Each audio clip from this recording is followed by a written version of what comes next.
Hello, welcome back to my channel. It is Paperbacks and Lattes, and today I'm going to tell you what my July reading plans are.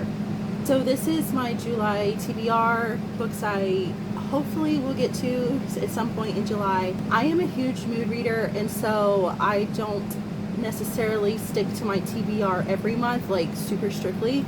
But these are books that are very interesting to me, on my radar, and I do pick books to fit certain prompts. If you don't follow Paperbacks and Planners on Instagram, please do so. She makes incredible templates, and she also makes a bingo board every month and also a reading challenge. So I use her bingo board and reading challenge every month to kind of plan out what I want to read for that month. So a lot of these books fit those prompts. I don't pick a book for every single prompt because I can't really read that many anymore now because of how busy I am. But I do try to pick at least 16 books, 16, 17, 18, somewhere around that number, books that I hopefully will get to in that month. So some of these books I don't even really know what they're about, but they're from some of my favorite authors and they're newer books, so I just want to get to them this month. And the first one we have is Everything We Couldn't Say by Emma Scott. Emma Scott is one of my go-to authors. She writes emotional, hard-hitting books, and I love every single book I've read by Emma Scott. I just eat up everything she writes, and this is a new release this year. It has music notes on the front, so I guess it's about music. I didn't even read the synopsis because I just want to go into it kind of not knowing what it's about. I don't really care. Some of my go-to authors, I don't even have to know what it's about because I just love their books that much. Next, I have Downtown by J.S. Jasper. I saw Heya Booktubes recommend this on Instagram, and I immediately thought it sounded so good. It's a sapphic romance, and it also has autism representation and ace representation, and I just very intrigued with the cover and everything, so I definitely want to read that. I also have In Your Court by Kit Haley. This is an tennis romance, and that's really all I know about it as well. This is a brand new release, and I am super excited to get to it. I know a lot of people who have read it, or it's either on their TBRs as well. And I'm currently in the process of reading a series by C.M. Stunich. This is the Scarlet Forest series, and I have put off reading it for years because it's been an unfinished series until today, which I'm actually recording this on the last day of June, and it is when the last book releases from the series. She finally finished writing it, so I am now reading it. So in the month of June, I have read the first 2 books in the series, so the next 3 are going to be in my July reading plans. So we have Vile Bastards is the 3rd book in the series. It just continues on with Scarlet Forest. This is a Why Choose romance series, and she is like kind of the leader at her school. She has a group of girls that is like they rule the school, and during the books she is collecting her harem of sorts of these guys, some that go to her school and some that do not, and there's also like murders and mysteries like happening throughout the series, so it's very addicting. The next one is Stalking Nightmares in that series, and it just continues on with Scarlet and her boys. And then the last book, which is actually releases today, is Merry Freaks, and I'm so excited to be reading the series and to finish it up. C.M. Stunich is one of my go-to authors as well for her Why Choose romances, and they are some of them are so out of this world too. Like it's just, they're so fun and addictive to read, and so I really love this.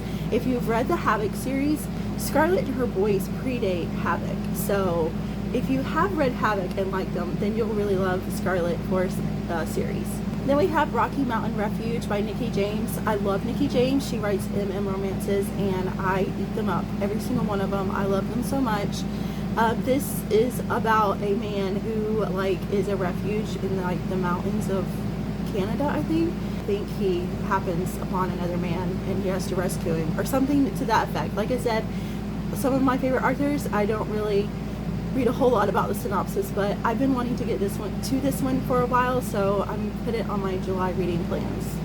I also have Hear My Heart by Tay Monet. This has been on my Hoopla favorites list for a long time. The cover is simply gorgeous. I love this cover. I actually chose this one for the prompt of like a sunrise or sunset on it because it looks like it has fall vibes, and I'm so here for it. The next one we have Beyond the Sea by Keira Andrews. This is also another author that I really love her books. She writes MM romances, and this is also another one on Hoopla, an audiobook I'm going to try to listen to sometime this month. I needed a beach read, and so this is one where they crash land on an island and have to survive, and I love those types of stories. Ever since I read On the Island by Tracy Garvis Graves, I just simply adore survival books or survival stories where they have to survive, and I can't wait to get this one. Next, I have Yours Insatiably by Aveda. I've read a few books by this author, and this is another one I want to get to. I'm pretty sure this is an incubus love story, and it's an office place romance, so that sounds fun. Next, we have Perfectly Imperfect Pixie, and this was to fit the prompt wings on the cover. This has been on my TBR for quite a while, or since Samantha recommended it, and of course I will have everybody's channels linked down below who I mentioned. And then next I have Hills of Shivers and Shadows. This is a Why Choose dark romance. I just recently saw this one recommended. This is by Godwin, and I love Pam Godwin's books, and I cannot believe that I didn't know she had a Why Choose romance, so I definitely want to get to this soon. Next we have Finest Kind of Fate by J.J. Mulder. I love J.J. Mulder's books. I eat them up every time. Again, it either just recently came out or it's coming out soon in the second book in the series, so I'm like, well, I need to read the first one. This is a brand new series she's been writing, so I need to read it. Then we have A Pact for Summer by Eliana Lee. This was on my TBR last month, but I just didn't get to it. And I love this series. It's an Omegaverse series in this small little cozy town, and the mayor is a cat, which is just so delightful and makes me laugh all the time.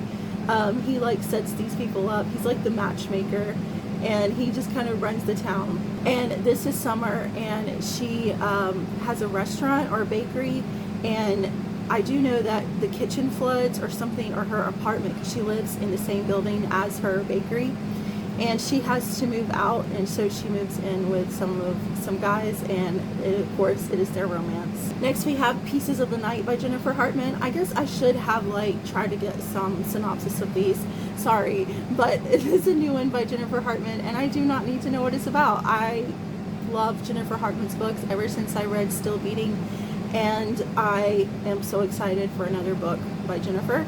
And then last we have Tormented Omega by Mary Magdalyn. I saw Jess from Peace Love Books recommend this, and I love Omegaverse as well. She said this one made her cry, and I love emotional, hard-hitting books. I feel like those are like the 5-star worthy books, and she said this is quite possibly her favorite book of the year. So I definitely had to put it on my TBR, and it is a duet, so if I do read it, I'm sure I'm going to get to the second one in the duet as well. So those are the 17 books that I have on my July reading plans. I'm hoping to get as many of these read as I can. Let me know what you plan on reading for July, and I will see you in my next video. Bye!